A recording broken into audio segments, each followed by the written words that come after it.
अनेकांतः प्रमाणं स्यात् अर्थात एकत्र वस्तुनि. अनेकांत यालाच प्रमाण ज्ञान मानल्या गेलं आणि ते ज्ञान गुणपर्याय होत वळतात. गुण आणि पर्याय या दोनला गौण मुख्य व्यवस्थेनं जाणणार. जेव्हा गौण मुख्य व्यवस्थेनं जाणणार आहे तेव्हा ते नय ज्ञान होणार आहे. जेव्हा दोन्हीला मुख्य रूपानं जाणणार आहे तेव्हा ते प्रमाण.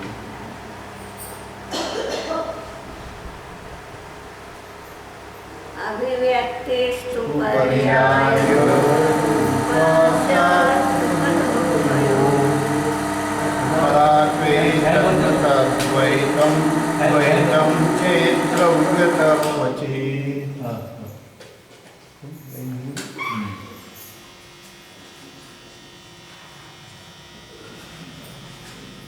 आता सुख आणि दुःख ह्या ज्या म्हणतात ह्या दोन्ही काय पर्याय रूप आहे. अभिव्यक्तिस्तु पर्याय रूप हा सुख दुःख योग स्यात्. सुख दुःख ह्या दोन्हीही सुख गुणाच्या पर्यायी आहे. अभिव्यक्ती म्हणजे प्रगट होणाऱ्या अशा पर्यायी आहे. तदात्वे तन न तद्वैतम. गुण पर्याय एका वेळी आहे. ज्ञान गुण आहे तेव्हा कोणती न कोणती एक पर्याय राहील ज्ञान गुणाची. परंतु दोन हे राहू शकतात. दोन विरोधी धर्म एका वेळी नाही राहू शकतात. दोन विरोधी पर्यायी एका वेळी नाही राहू शकणार. जेव्हा सुख पर्याय आहे तेव्हा दुःख पर्याय राहील का? सुख गुण आणि दुःख पर्याय राहील.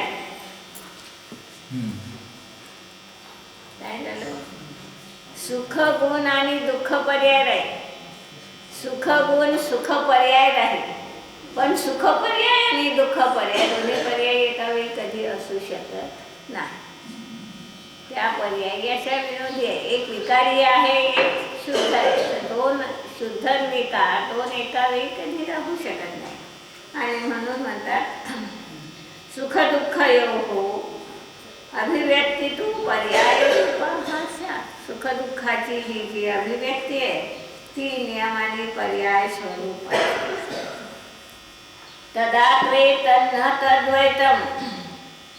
आणि त्यामुळे दोन पर्यायी एका वेळी एका गुणाच्या कधी असत नाही. म्हणून सुख पर्याय आहे तेव्हा दुःखही आहे असं. द्रव्यता हा क्वचित शक्ती अपेक्षेनं गुण अपेक्षेनं द्रव्य अपेक्षेनं मानलं तर दोन्ही राहू शकत. पण पर्याय रूपानं दोन्ही कधी असू शकणार. सुख पर्याय दुःखरूप होऊ शकतो. दुःखरूप होते ना. हो होईल पण ती नष्ट झाल्यावर होईल ना. दोन तर एका वेळी नाही आहे. ते पर्याय सुख गुणाचे फक्त दुःख रूपानं पर्याय परिणमित झाले. तर म्हणायचं काय दुःख पर्याय सुख गुण राहील ना एका वेळी. परंतु दुःख पर्याय आणि सुख पर्याय दोन एका वेळी नाही. काय सांगायचं आहे? सुख गुण आणि दुःख पर्याय एका वेळी राहील. सुख गुण सुख पर्याय एका वेळी राहील. परंतु सुख पर्याय आणि दुःख पर्याय दोन्ही पर्याय एका वेळी नाही राहणार.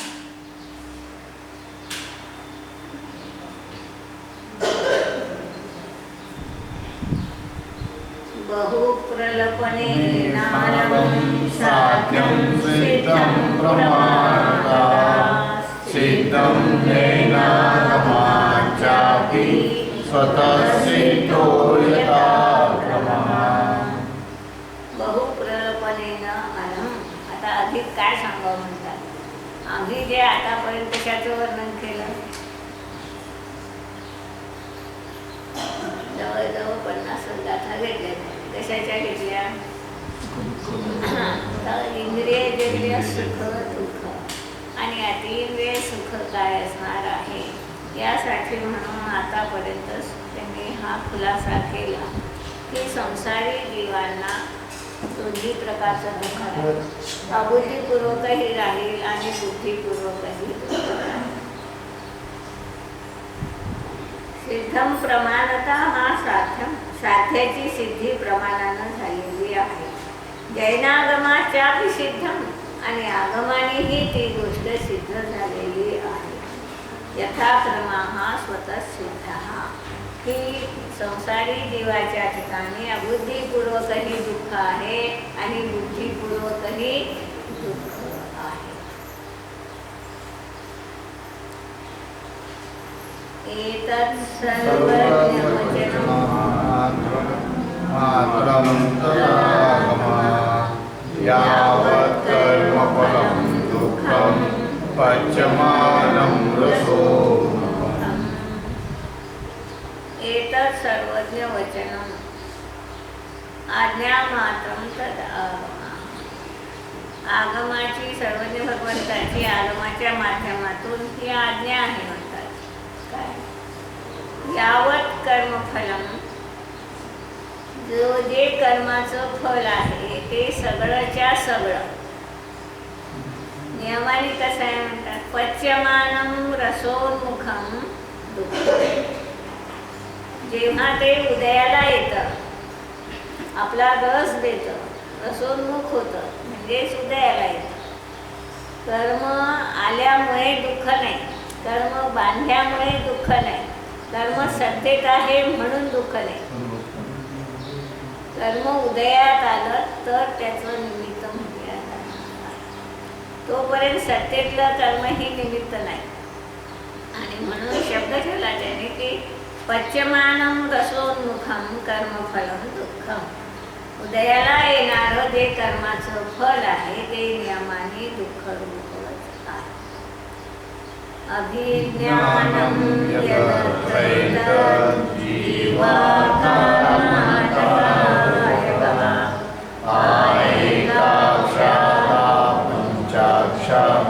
अप्यन्ने दुःखिनो मताः. अभिज्ञानं यदत्र एतत् जीवाः कर्मान कायकाः. कर्मान कार्य कुठं आहे? वेगळं गतीत आहे. मग तेव्हा शरीर नाही, वेळ नाही, बाह्य परिस्थिती नाही, मग दुःख आहे का नाही? कर्मान विग्रह गतीतल्या जीवाला दुःख आहे का नाही? मग तिथं काय कारण आहे? शरीर नाही, तुमच्या दुसऱ्या कोणत्या बाह्य गोष्टी नाही, असं असूनही तिथं जर दुःख आहे म्हणजे त्या दुःखाचं कारण कर्माचा उदय आहे. त्याही जीवांना कर्माचा उदय आहे. हा एक भाग झाला. आ एकाक्षात पंचाक्षात, एकेंद्रियापासूनचे सगळेच्या सगळे पंचेंद्रियापर्यंतचे जे जीव आहेत ते सगळे त्यांना कर्मान काय योग आहे का नाही?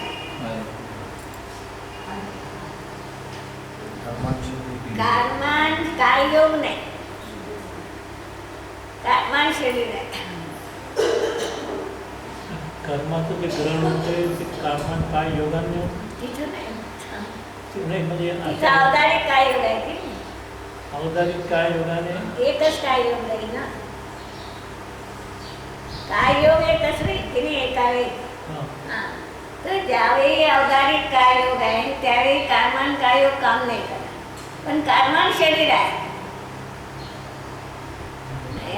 विग्रहगतीत आत्म्याचा परिस्पंद आहे. तिथं वचन योग आहे का? नाही. मनोयोग आहे का? कार्यरूप वचन योगही नाही, मनोयोगही नाही.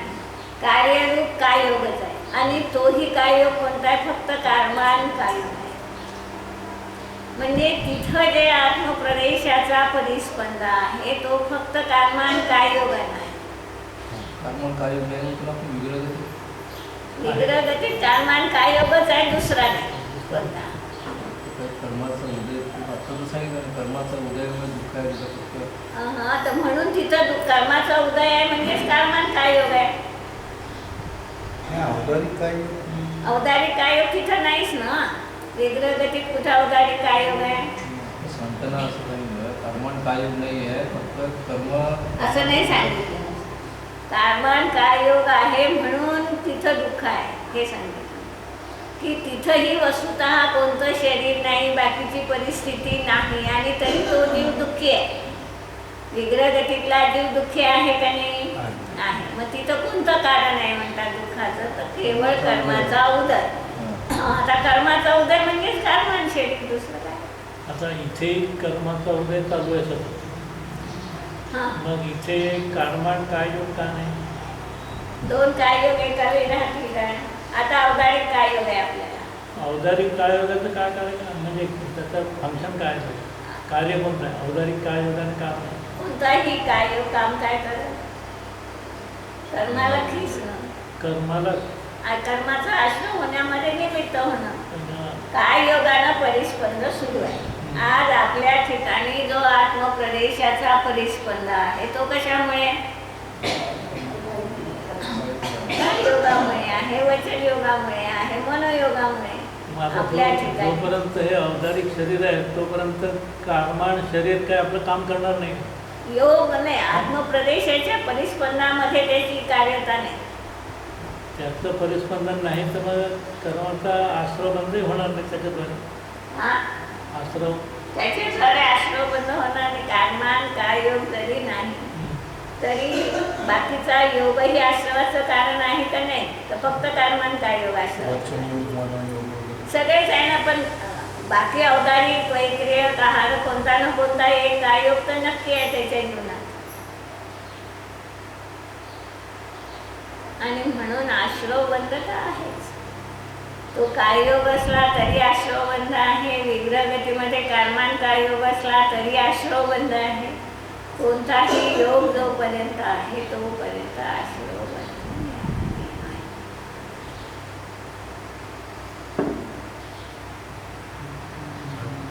आ एकाक्षात आ पंचाक्षा हा दुःखीनो मता.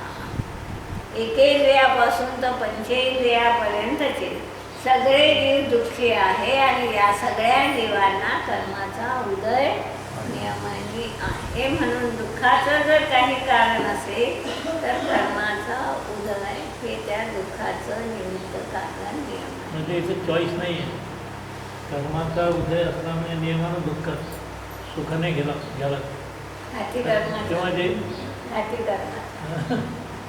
बरोबर आहे.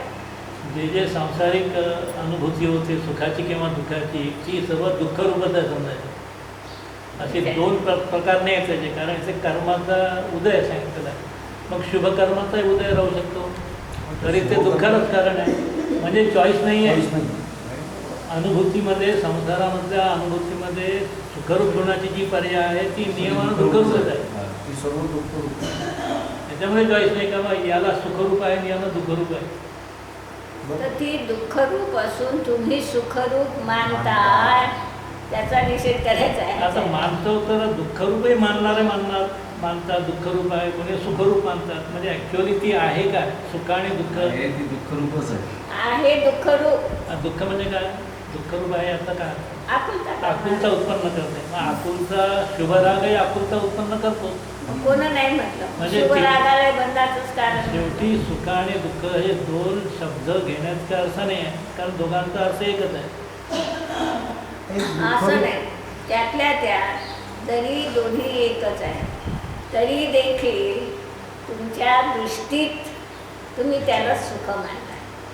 म्हणून त्याला सुख म्हणायचं. बरं, काही काही गुण नाही ना. जसं सुख हा गुण आहे आत्मजातीचा दुःख गुण थोडी आहे. दुःखही पर्याय आहे पर्याय त्याला. नाही. बरे आहे. तुम्ही मानलाय ना. तुमच्या मान्यतेत ते दुःख रूप. आणि कमी आकुलता म्हणजे सुख, जास्त बस. आकुलता म्हणजे दुःख. व्यावहारिक भाषा आहे. व्यवहारामध्ये बरोबर आहे. ते आहेच. नियमाने तशा प्रकारचं आहे. तर आपण दुःखी असूनही आपण आज काय मानत आहात? इथं सगळे आपण बसलेले काय मानतो? दुःखी मानतोय आपल्याला. इच्छेप्रमाणे आपल्या विषयाचं जर समजा आता आपण सुखीच मानतोय ना स्वतःला. म्हणजे सुख दुःख इच्छेवर आहे. तुमच्या कल्पनेत आहे. तुमच्या कल्पनेत आहे. आज आपल्याला ज्याला याची आवड असत त्याला हे सुखरूप, आणि ज्याला आत्म्याची कथा आवडत नसत त्याला हेच दुःखरूप आहे. शेवटी तर तुमच्या विकल्पावर अवलंबून आहे. तत्राभिव्यञ्जको भावो वाचं दुःखमनिहितं गाति कर्मोदयागाता जीवदेशवदात्मकम्.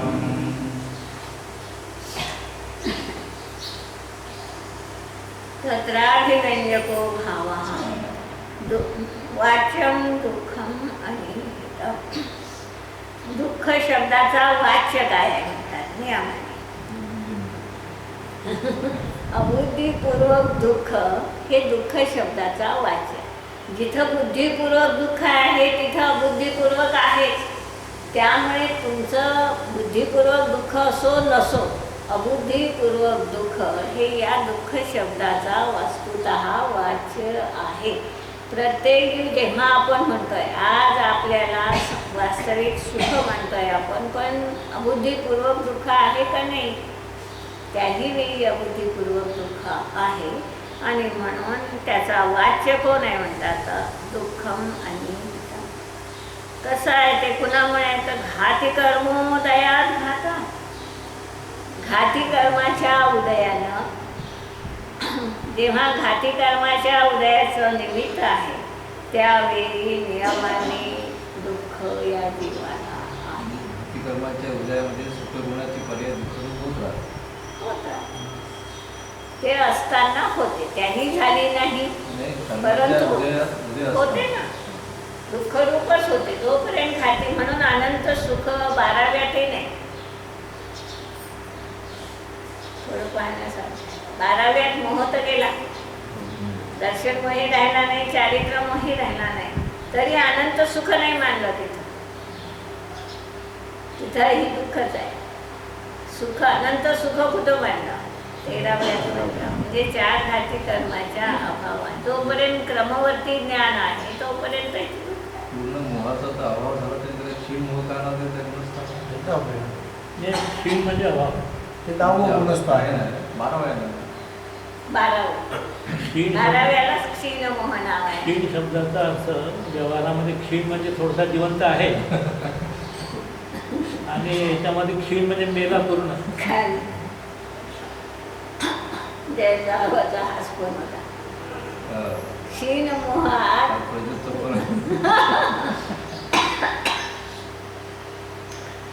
क्षीण मोहात मोहत आहे आणि मोह नष्ट झाला कसं म्हणता? एक तर काहीतरी एक म्हणा ना, मोह आहे म्हणा, नाही तर क्षीण मोह आहे म्हणा. म्हटलं क्षीण शब्दाचा अर्थ तिथं नाश हा आहे, थोडासा आहे हा नाही. थोडासा आहे तो 10व्या गुणस्थानात आहे. 10व्या गुणस्थानात थोडासा आहे. इथं क्षीण मोह याचा अर्थ नष्ट झालेला मोह हा अर्थ आहे. म्हटलं होता तसे शब्द. अन्यथा नगती सात्वी दोषानां सन्निपातः संज्ञानां दुःखमेवैकं दुःखं न संज्ञानामिति महच्चेत् संज्ञानां दुःखं स्वल्पं च संज्ञानामता यतो नीचपदात् उच्चैः फलं श्रेयस्तथामकम्. अन्यथा न गती साधी दोषानां सन्निपातः. जर म्हणतात सगळे संसारी जीव घाती कर्माच्या उदयात दुःखीच आहे, हे जर नाही मानलं तर नाना दोष उत्पन्न होते, आपत्ती येते. काय होईल? अबुद्धिपूर्वक दुःख जर नाही मानलं तर संज्ञेलाच बुद्धिपूर्वक दुःख आहे. असंज्ञी जीवापर्यंत सगळ्यांना अबुद्धिपूर्वक दुःख आहे. मग ते सुखी होते ना. एक इंद्रियापासून तर इंद्रियापर्यंतचे जीव सुखी होऊन जाईल जर केवळ बुद्धिपूर्वक दुःख मानलं तर. संज्ञानां दुःखम एव एकम न संज्ञानां दुःखम. संज्ञेलाच दुःख होईल, असंज्ञी जीवाला दुःख राहणार नाही. तो पुन्हा शंका म्हणतो असं झालं असं होईल ना. संज्ञानां महत् दुःखम, असंज्ञानां मानतो. संज्ञी जीवाला अधिक दुःख राहील आणि असंज्ञी जीवाला कमी दुःख राहील. अशा प्रकारचं होईल. यतो नीच पदात उच्चे पदम श्रेयः तथा मतम. म्हणतात नीच पदापेक्षा वरचं जे पद आहे एकेंद्रिय पदापेक्षा सौम्य पंचेंद्रियत्व पद हे उच्च झालं. तर त्या उच्च पदामध्ये ते श्रेय आहे का जास्त दुःख आहे, काय आहे? एकेंद्रियापेक्षा पंचेंद्रिय जीवांना दुःख अधिक आहे का कमी आहे?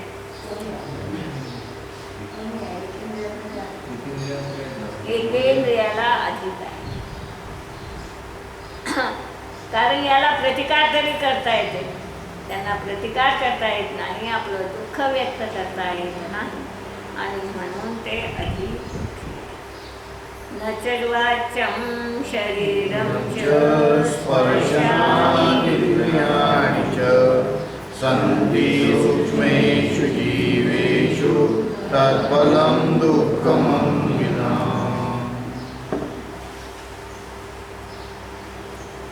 सूक्ष्म जीवाला हे दुःख कसं आहे म्हणतात? अहो इंद्रिय नाही ना, काका म्हणून की तिथं कुठं इंद्रिय आहे? एकच इंद्रिय राहिलं आहे, मग त्यांना कशाचं दुःख जास्त आला? त्यांना तर सुख अधिक असायला पाहिजे ना. इंद्रिय जर दुःखाला कारण होते तर त्यांना एकच इंद्रिय आहे, मग दुःख कमी असायला पाहिजे. न च वाच्यं शरीरं च स्पर्शानात् इंद्रियाणि च. तिथं एकच इंद्रिय आहे किंवा एक स्पर्शनेंद्रियच आहे, शरीरही तेवढंच सूक्ष्म आहे. अशा प्रकारचं कारण दुःखाचं. संति सूक्ष्मेषु जीवेषु तत्फलं दुःखमन्विना.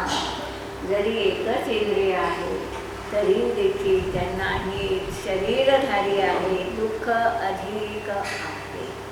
कर्माचा उदय अधिक आहे आणि म्हणून दुःख अधिक आहे. सौम्य जीवाला कर्माचा उदय कमी आहे आणि त्यामुळे त्यांना दुःख कमी असणार. अव्याप्ती कर्मणावस्था वस्थितेषु तथा सति देहेन्द्रियादिनो कर्म शून्यस्य तस्य दर्शनात्. त्यात जर दोष मानला तर आपत्ती काय येते ते कर्मान अवस्था अवस्थितेषु सती.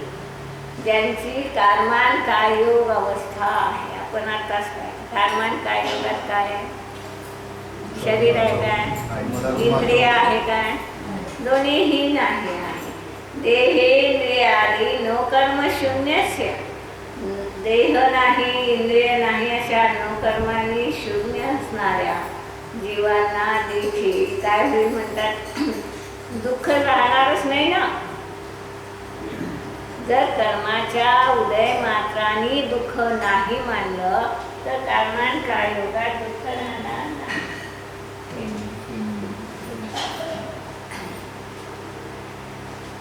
तिथं काय आहे? कर्मान विग्रह गतीमध्ये कर्मान कायोग पाहिला, शरीरही नाही, इंद्रियही नाही. आता ते दोन्हीही नाही तर बुद्धिपूर्वक दुःख राहील का नाही राहील त्यांना? शरीरही नाही, इंद्रियही नाही, मग बुद्धिपूर्वक दुःख राहील का त्यांना? नाही राहणार. आणि दुःखी आहेत का नाही म्हणतात? तिथं नियम आहे. मग तिथं कारण काय झालं?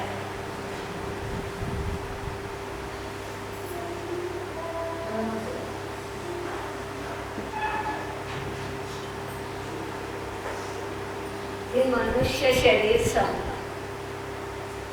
हा विग्रह गतीचा काळ आहे.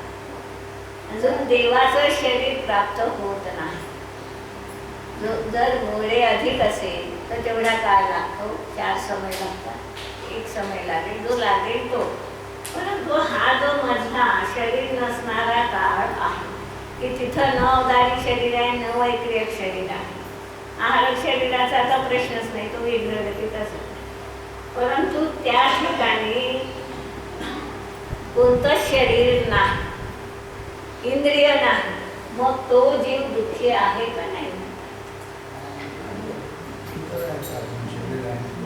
तर म्हणतात कर्माचा उदय पुरा सुरू आहे. इथं या विग्रह गतीमध्ये कर्माच्या उदयात काही बाधा आली नाही. कर्माचा उदय सुरू आहे आणि त्यामुळे तो जीव जीवाला जे दुःख आहे ते बाकीची साधनं जी आहे देह इंद्रिय बाह्य वस्तू कर्माचीपासनं, परंतु नियम एकच आहे की जिथं कर्माचा उदय आहे तिथं दुःख आहे.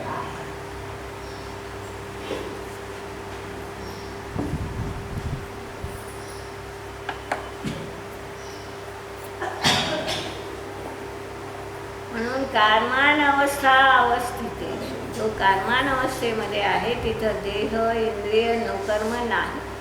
मग त्यांना दुःख आहे का नाही? म्हणतात त्यांनाही दुःख आहे. आणि त्या दुःखाचं कारण काय झालं आपल्याजवळ? कर्मोदय मात्र त्याचं कारण अस्ति चेत् कारणो देह दुःखं तत्रे दुरित्यस्तु सिद्धं दुःखमनीतम्. म्हणून तिथं देखील कारमान देह आहे. वस्तुतः कर्माचा समूहच आहे, पण त्यालाही शरीर म्हटलं का?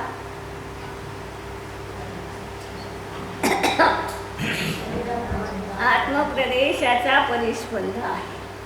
विग्रह गतीमध्येही आत्मप्रदेशाचा परिस्पंद सुरू आहे. त्याच्याशिवाय कर्म येत नाही हे नक्की.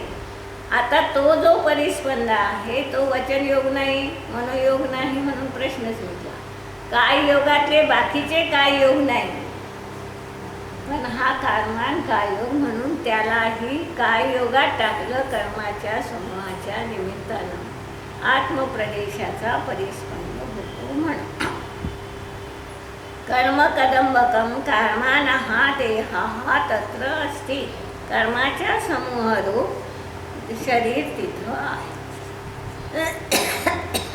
आणि ते शरीर तद्हेतुः दुःखम अनिहितं दुःखम सिद्धम. म्हणून अबुद्धीपूर्वक दुःख नियमाने सिद्ध होते. सिद्धं सुखं नाम यदनाकुललक्षणं सिद्धत्वादपि नो कर्म विप्रमुक्तो चिदात्मना. अपिसिद्धं सुखम नाम यद अनाकुल लक्षणं. अनाकुल सुखाची ही सिद्धी होते. सिद्धत्वादपि नो कर्म विप्रमुक्तो चिदात्मना. जेव्हा हा आत्मा कर्म आणि नो कर्माचा अभाव रूप बनतो तेव्हा अनाकुल सुख त्याच्या जीवनात नियमाने प्राप्त होते. नो कर्माचा अभाव, वास्तविक नो कर्माचा अभाव सिद्ध दशेत आहे.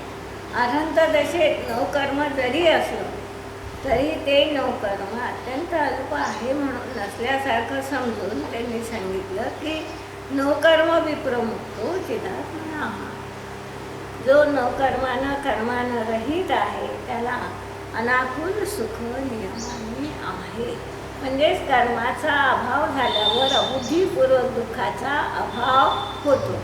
आणि जोपर्यंत कर्माचा उदय आहे तोपर्यंत अबुद्धीपूर्वक दुःख आहे.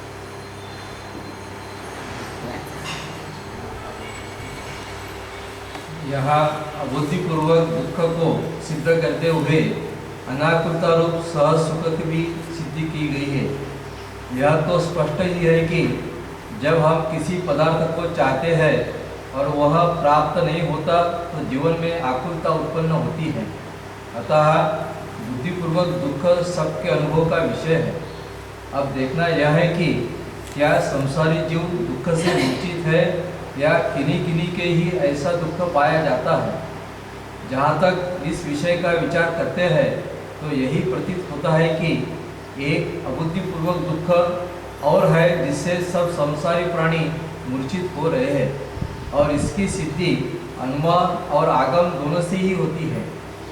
आगम में बतलाया है कि कर्मोदय मात्र सुख गुण का विरोधी है और वह दुख रूप है. अतः सब संसारी जीवों के अबुद्धिपूर्वक दुख पाया जाता है, यह बात आगम से जानी ही पड़ती है. साथ ही वह युक्ति से भी जानी जाती है. यह कौन नहीं जानता कि प्रत्येक प्राणी सुख चाहता है. कोई रोजगार करता है तो इसलिए कि उसे सुख प्राप्त होगा. दूसरा कोई और कुछ करता है तो वह भी सुख के लिए करता है। इससे सिद्ध है कि सुख आत्मा का धर्म है, पर वह रोजगार आदि से नहीं प्राप्त होता। ब्रह्मवश ही जीवन ने विषय में सुख मान लिया है। भला सोचिए तो कि अन्य की प्राप्ति कहीं अन्य से हो सकती है। अन्य की प्राप्ति अन्य से हो सकती है। अस्तित्व वर काय केलं त्यांनी? इससे सिद्ध है कि सुख आत्मा का धर्म है, वह रोजगार आदि से नहीं प्राप्त बाह्य होता, वस्तूपासून सुख मिळत नाही। मिळत नाही। म्हणून ते सांगतायत की बाह्य वस्तू अन्य झाली, अन्य वस्तूपासून अन्याला सुख मिळू शकत नाही। जो वस्तु आत्मा में उत्पन्न होने वाली है वह भोग में कहाँ से मिल सकती है? यह ऐसी प्रबल युक्ति है जिससे सिद्ध है कि जब तक कर्म का उदय है तब तक यह जीव दुखी ही है। कर्म का उदय मात्र दुख है, यह उक्त कथन का तात्पर्य है। सच्चा सुख तो वह है जो उसके सर्वथा अभाव में होता है, और वह है निराकुलता। यह निराकुलता कषाय के अभाव में प्राप्त होती है, इसलिए कषाय का अभाव का पाहिजे आ झालाय।